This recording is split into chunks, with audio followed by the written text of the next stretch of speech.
What happens when silence becomes the reason a civilization disappears from its own homeland? Welcome to Hindu Infopedia. Silence is often called peace, but history shows that silence can sometimes become the first step toward erasure. In the film Hark, the story of Shazia Bano revolves around one central reality. Silence allowed injustice to continue. She endured humiliation, watched her husband marry again, served tea to the second wife, and faced mockery from her community. Her life only began to change when she finally broke that silence and approached the courts. But the lesson from that story goes far beyond one individual. What happens when an entire community remains silent while violence grows around it? To understand that question, we have to look at Kashmir in the year 1990. On the night of January 19, 1990, mosques across the Kashmir Valley broadcast warnings through loudspeakers. The message directed at Kashmiri Pandits, the Hindu community of the valley, was clear. Convert, leave Kashmir, or face death. The slogans remembered by survivors included phrases like, Raliv, Saliv ya Galiv, meaning convert, leave, or die. Another warning declared that anyone wishing to stay in Kashmir must say, Allahu Akbar. According to testimonies collected by the Kashmiri Pandit Sangharsh Samiti, these announcements were not isolated. They were broadcast across the valley simultaneously, reaching thousands of homes. But the climate of fear had already been building. In the months before the displacement, prominent community figures were assassinated. Among them were Tika Lal Taplu, a political leader, Justice Neelkant Ganju, a retired judge, and Lasa Kaul, the director of Doordarshan Kendra Srinagar. Their killing sent a clear signal to the wider community.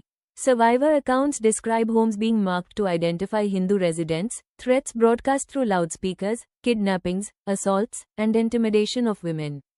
Temples were attacked and religious threats circulated openly. Within months, the consequences became visible.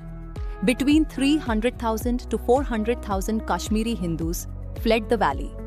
A community that had lived in Kashmir for centuries disappeared almost overnight. Government records later registered more than 62,000 families as displaced migrants from the valley. Many moved to refugee camps in Jammu, where thousands of families still live decades later.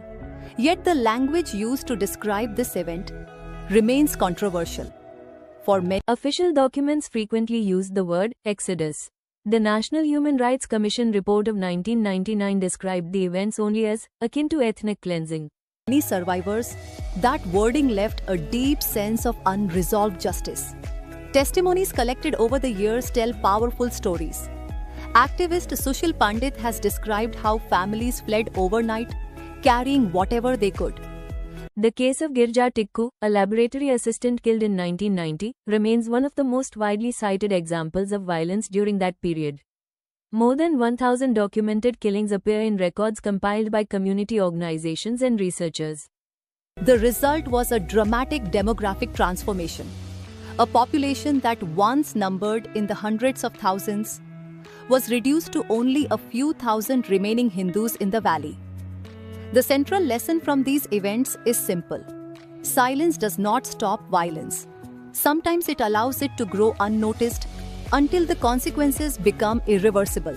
Thank you for watching this presentation from Hindu Infopedia.